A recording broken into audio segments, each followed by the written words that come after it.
Special representative to the Balkans from 1997 to 1999.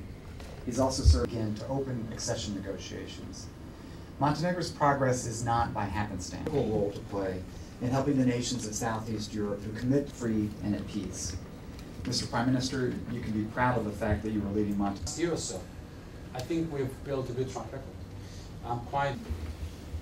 It is really a great honor and pleasure to 1995, when obviously it was a very different place.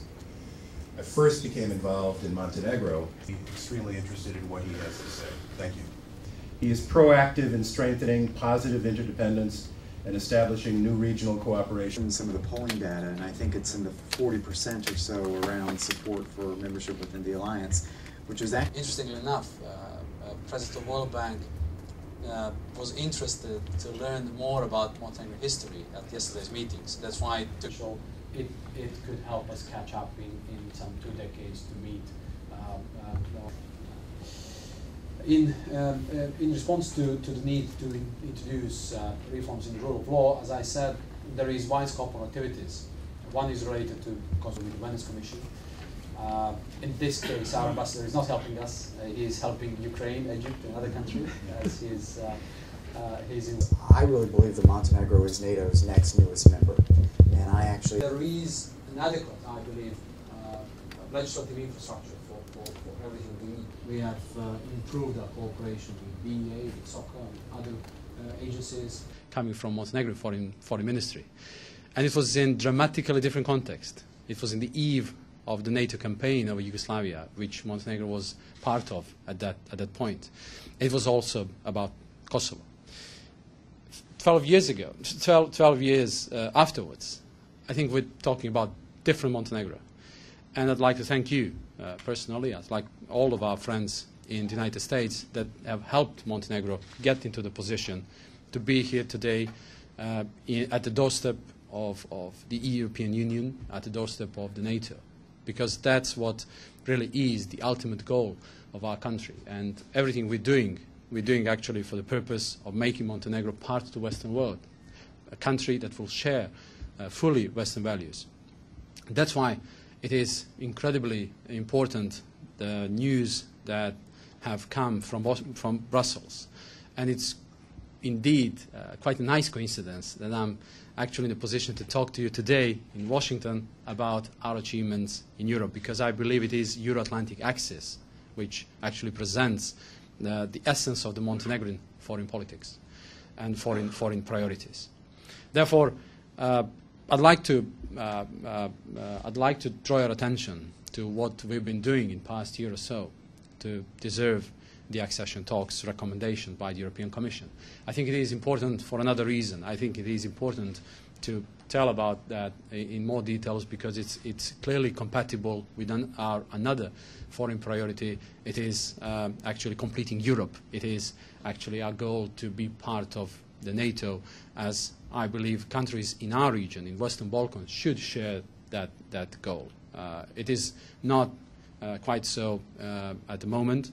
It is not that all the countries share both goals, but I hope that situation will change in time to come, because in Western Balkans it is essential that we all coherently move towards both of the integrations, and it is the final contribution to the peace and stability and security in our region. Therefore, I'd like to draw your attention to what we've been doing in the past year or so in order to respond to those 7 benchmarks that the European Commission set before us a year ago. It was about supervision of Parliament over the executive office. And we had to bring about the new elections law in order to make it fully in line with the new constitution. It sounds quite a technical and measurable indicator to pass a law. It shouldn't be so difficult. But it at some point appeared to be difficult because our opposition wanted to make a deal over some other issues that are very important for Montenegro. It was the language, basically political language deal over the educational language. It may sound a little bit absurd, but in Montenegro there is people who speak Montenegrin, there is people who speak Serbian, there is people who speak Bosnian, people who speak Croat. There are, of course, people who speak Albanian, but it is not a South Slavic language, but other four are South Slavic languages.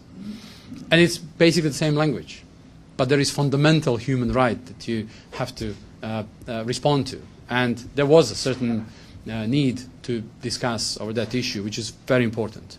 And there was a need to find a solution which will be appropriate with regards to our constitution. So we had a dialogue, and actually, I think the benefit we had of the elections law is that finally we passed it through the parliament. We responded to one of the benchmarks, but as a positive externality of the process, we showed that in Montenegro, in Western Balkans, political leaders can find a solution through dialogue over most difficult issues. And I think it is a good example, not only in case of Montenegro, it is a good example for the region. Secondly, it was a challenge to continue with the improvements of the public administration. Our public administration obviously lacks administrative capacities. We have to work to make it, to improve the situation, because later next year, when we enter the real accession talks with the European Union, it will be a lot more sophisticated, a lot more technical, a lot more statistical phase of our integration. We'll have to improve administrative capacities. Therefore, we've had to pass new pieces of legislation. We've had to accommodate for new procedures, new practices, in order to make it as efficient public administration as possible. Given that we are a small country, it makes it even more difficult, because in the process of European integration, you need to have all those sort of institutions that other big countries have. It's just that you have to be more efficient and more effective in producing adequate outcome. Rule of law. That's one of the most critical benchmarks, not only for Montenegro. It is one of the most critical ones for all the countries in the region. There's been a wide scope of activities in order to respond to the rule of law, in order to respond to the need to combat organized crime and introduce anti-corruption policies. And I think we've also showed quite credible efforts in doing so. With regards to the rule of law, we have even gone so far to amend the Constitution. And we are right now debating the amendments to the Constitution to place independent judiciary as strong as possible based on the Venice Commission's recommendations. But there is also a passage of several new pieces of legislation which will make it more transparent, more effective, more efficient court procedures. And there is all set of activities to improve the way our system performs at the operative level. There is short-term priorities and long-term priorities. Of course, in all of these activities, we are at every moment aware that we are not going to solve the problem of the organized crime for good by only doing what we've done in the past several months. We're not going to weed out corruption all of a sudden, because it is something that it's not so easy to weed out.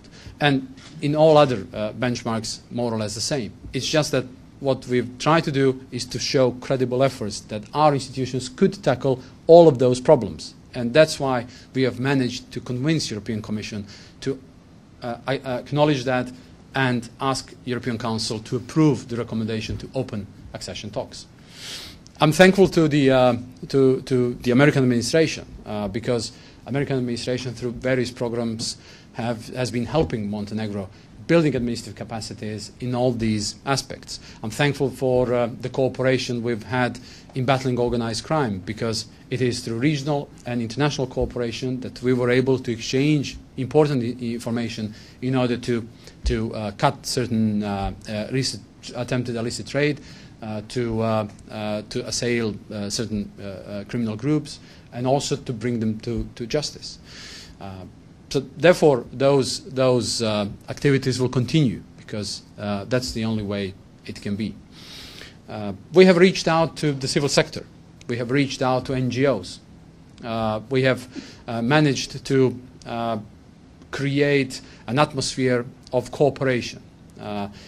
Every piece of political system has its role. Government is there to govern. Opposition is there to criticize. Civil sector is there to be a partner and to some extent to be a watchdog. Media is there basically to be a watchdog. So civil sector is there to help, to resolve a lot of problems that could be resolved in a joint activity. And through the process, I think we can identify a number of people who could later on help our administration to navigate through the accession talks we're going to have. Because some people that belong to civil sector could be very credible partners in negotiating certain chapters with the European Commission. And that's the intention we will have, to introduce as many people from the civil sector, from universities, people with specialized knowledge, because that's what we'll need. We're a small country and we cannot afford to waste any human resource. We have also reached out to media. Montenegro has joined a handful of countries, or dozen of countries rather, that has excluded defamation from the criminal code. Of course, there were opponents to that decision. I think very strongly that it was a necessary move, because at some point we have to show strength to move or to cross certain lines of traditional behavior in Montenegro. That doesn't mean, of course, that we have sorted out all the problems by only excluding defamation from the criminal code. I think there is more to be done in terms of the freedom of expression, in terms of freedom of speech, and that's important. And we will continue supporting free media. At the same time, what I'm advocating for is the need for the media to gather around and set a self-regulatory body. That's the only way to introduce more professionalism, more standards in reporting, to make it really a sustainable role of the media community in any democratic society. So we all have to understand that we have to work to improve the way we perform. That's the only way it can be. And last but definitely not least benchmark was related to the human rights. Human rights in terms of policies, anti-discrimination policies, and the need to resolve the legal status of some people who are internally displaced people, actually, that moved to Montenegro as a consequence of the earlier troubles in the region. And most of them belong to Roma population. So by doing that, by concentrating on those activities, we have improved our legislation. We have also set up certain mechanisms, certain vehicles that will help monitor the human rights issues in time to come. And we have also invested a lot of efforts to help those Roma population not only resolve the legal status, but by making simple gestures, introduce them into the system. My office has employed one of the young, talented Roma people, and I think we need to offer that chance to all of them. That's the only way to make those vulnerable groups part of the system, part of the administration. And that's what it is about when we're talking about European values, when we're talking about tolerance, when we're talking about providing people with a chance. All of this I've explained in a bit more details because I believe some of these benchmarks are overlapping and are very compatible with another foreign priority. It is NATO. I believe that the sooner Montenegro gets into the NATO, the better. The better for Montenegro, because it will be a final contribution to the security in Montenegro, but it will be extremely positive example for the other countries in the region that we have to cherish security, we have to cherish political stability, and it's not easy. It's not easy in our region. There is still several open issues which I will come to in a couple of minutes' time.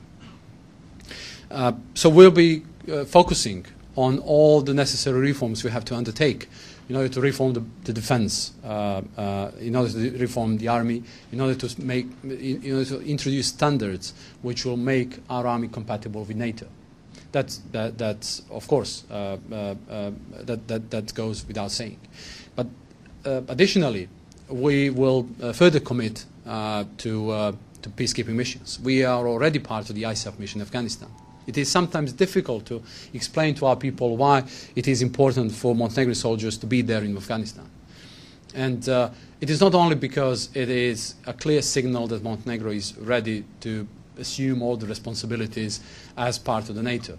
It is also our clear evidence that we are ready to assume responsibilities that are expected from every country in the world to tackle global challenges. It is probably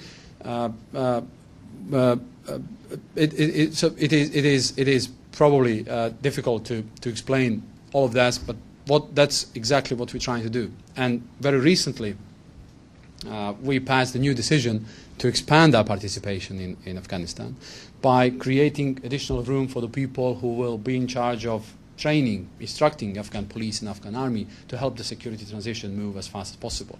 2 people are already in Kabul in military police school. 2 will join them in March. And probably, as we've been advised, over time, as security transition moves, we may be asked to replace soldiers with more instructors, more trainers, because then there is more added value to the process. Because we are interested to help the very process move as swiftly as possible. Of course, knowing all the challenges that the allied countries are facing in Afghanistan. It is probably easier to explain to the people why we should assume some responsibilities in the wider region Montenegro belongs to. I'm referring to the Mediterranean countries.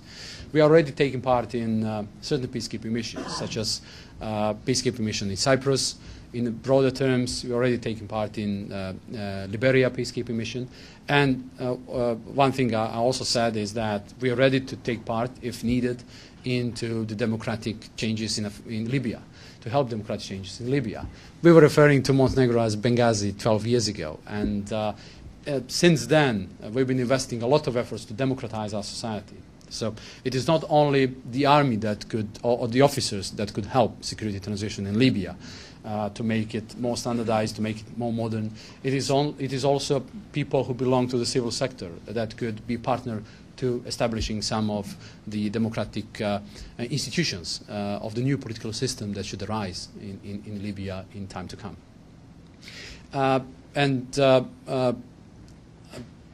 Third obvious priority with regards to NATO will be to fight for more public awareness in Montenegro. There is a growing trend of support, obviously, according to all the polls, but it is obviously not enough to make it overwhelming support, which I'm quite often telling to my interlocutors is probably reasonable to expect. Even if you ask people in the member states of the NATO, you won't have much enthusiasm about it. But I think this is not what we're talking here about. Actually, what we're talking here about is the need to make certain decisions which you simply know are good for your country, even if people sometimes would not fully understand. But that's what leaders have to do. Sometimes they have to fight for the cause which not many people understand. And at the same time, we need to work diligently to try to pass the message as convincingly as possible. Interestingly enough, when you ask people whether Montenegro will eventually become part of the NATO, 80% respond yes. So there is obviously an implicit consent to that. There is no real opposition to that foreign priority. And I think that's what matters more than simple surface indicators. So people simply prioritize things differently, and we have to continue explaining to them, and that's why part of the government ministers will be visiting all the municipalities in the upcoming months in Montenegro to discuss economy, to discuss social situation in those municipalities, but also to hold public events, to talk more about the need to join security integration as far as Montenegro is concerned. It is quite convincing if people who belong to other portfolios than being Prime Minister or Foreign Minister or Defense Minister talk about the need to join NATO, and from the security point of view, not from their own portfolio point of view. Briefly on economy, which I believe is quite important, as many people wonder what Montenegro is going to do in European Union in times of economic hardship, which I'm trying to explain, as I believe that Montenegro should go into the European Union. I'm convinced that European leaders will find a solution to weather the economic storm which is about, and I'm sure that Euro will survive. And this is not only because of the costs of Euro exit or the breakup of the Eurozone. It is also because economic system of European Union has been intertwined so deeply that there is basically no more national economies. It is going to get intertwined even more. And I think that it is only in times of the crisis, global crisis, that we have really understood how globalized our economy is and how globalized it will be. Therefore, it is important to invest all the necessary efforts to save economies, and I'm hopeful that it will really happen. But we are concerned.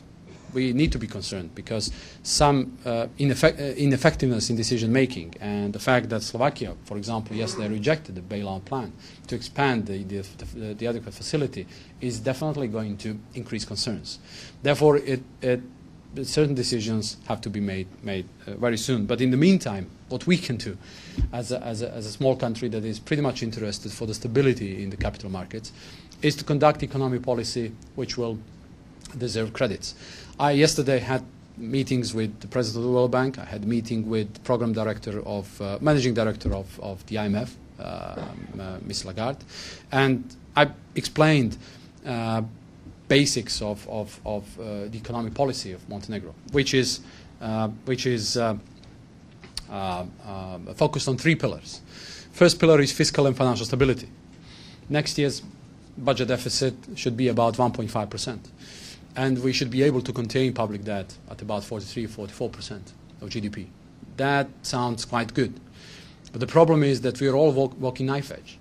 And it is easy to change that situation if there is no access to the capital markets, if there is more recession, if there are big shocks from selective default in Greece or some other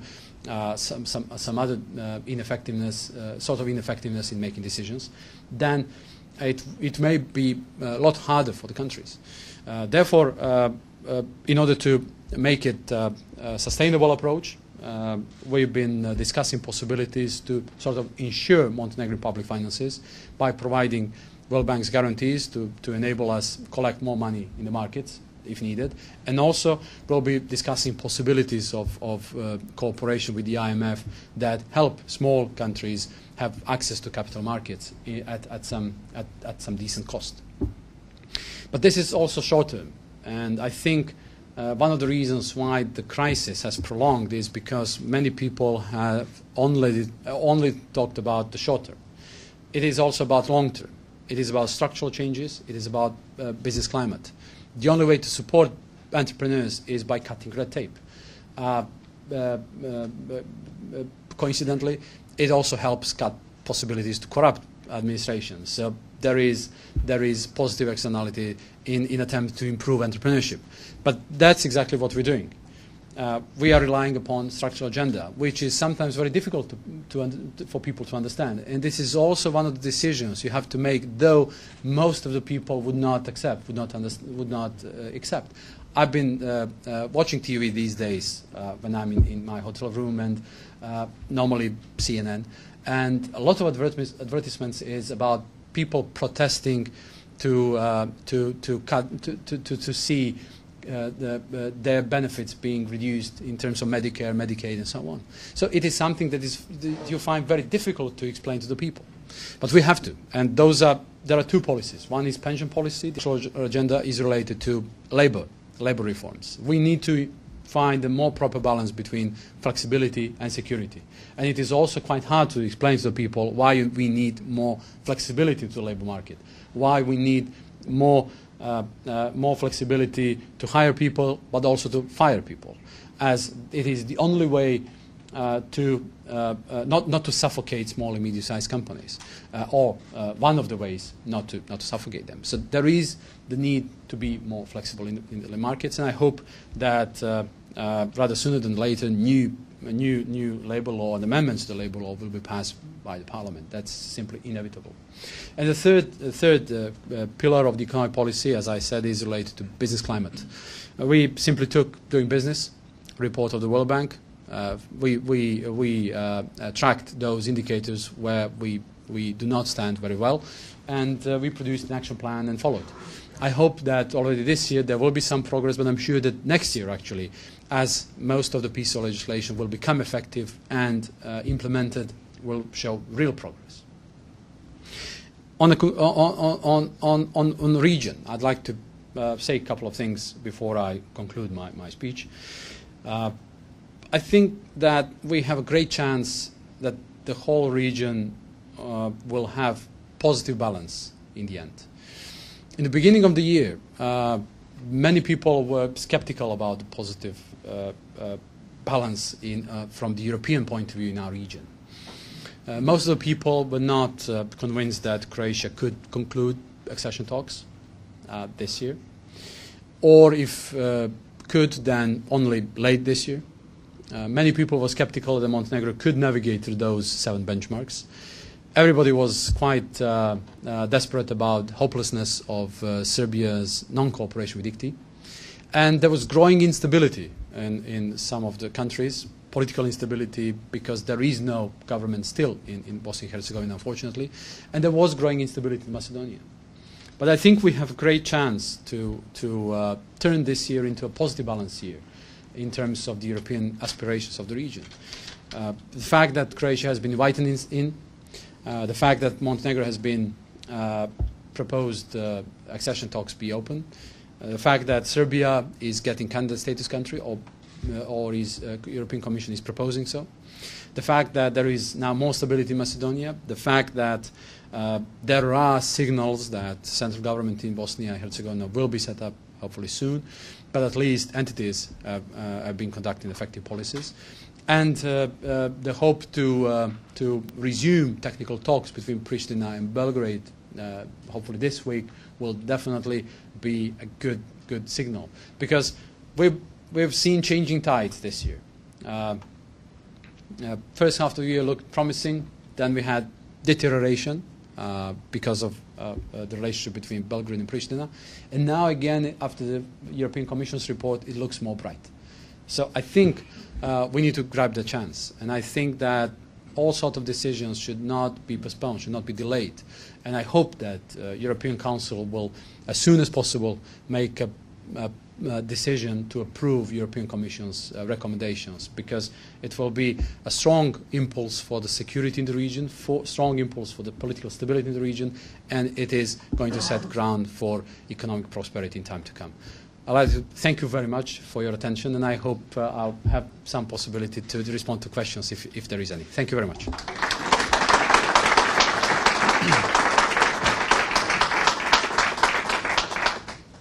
Prime Minister, thank you very much for those remarks. I think you did. Nice meeting you.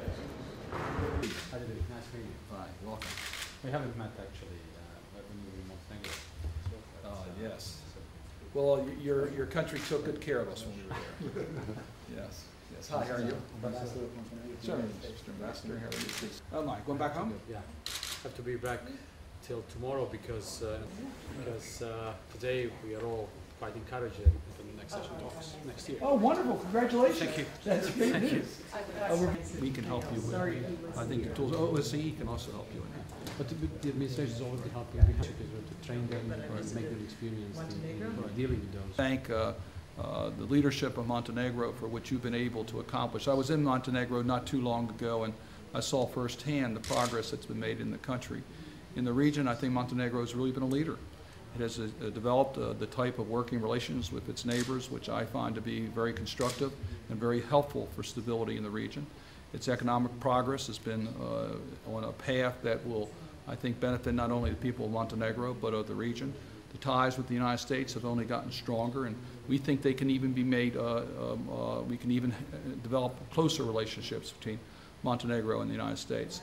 We are strongly supportive of their efforts to become part of the EU and for their NATO membership, and we know that they are moving along, getting some good news in that regard.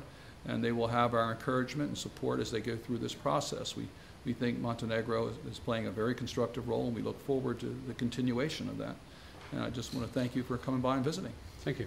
We'd just like to hear from you if you have... Just a few words about Montenegro. Well, and, first of all, the Prime Minister is a very sharp man. He made some very good points about the relationship that the United States has with Montenegro. We in the U.S. want to do everything we can to help the entire region, but especially Montenegro. My wife loves the wine from Montenegro, so that's one of the real pluses. But anyhow, we plan to come over to that region before too long, and we're going to try to make a stop in Montenegro while we're there and pay our respects to the Prime Minister and his cabinet. Thanks. Okay? Thank you. Thanks Now, so much. let me get the Sure. picture here with our... It's your... Yeah, see, we'll get the capital. Actually, if I images, can so. just squeeze in between you guys Yeah. for a second. All right, thank Up in you. here, we'll pull pictures. All right. 1, 2, 3. Oh, looks like a good shot. Let me get one more. Very good, very good. Thank you so much, sir. Thanks so much. I don't know if you wear many cufflinks, but I hope you'll wear them and think of us. Thanks so much. Thank Okay, you. my friend. Very kind. Thank you. Thank Hope you. to see you soon in Montenegro. Okay, thanks a lot. Bye.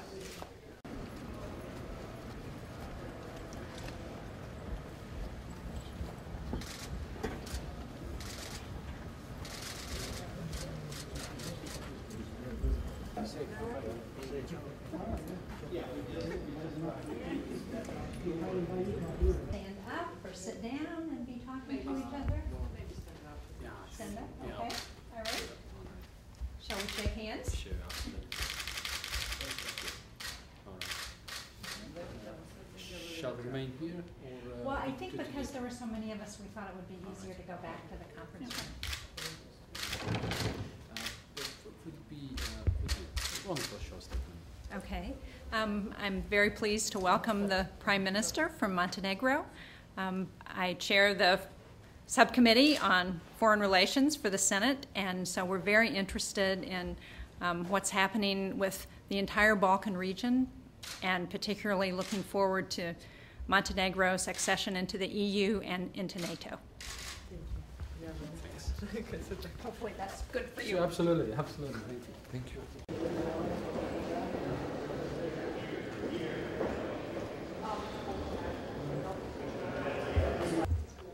Hey, how are you? How are you, sir? Good to see you again. How are you? It's a pleasure to see you. How you doing? Thank you. Good to see you. We met before. Yes, indeed. Good to see you. Please come in. I'm so happy to see you again.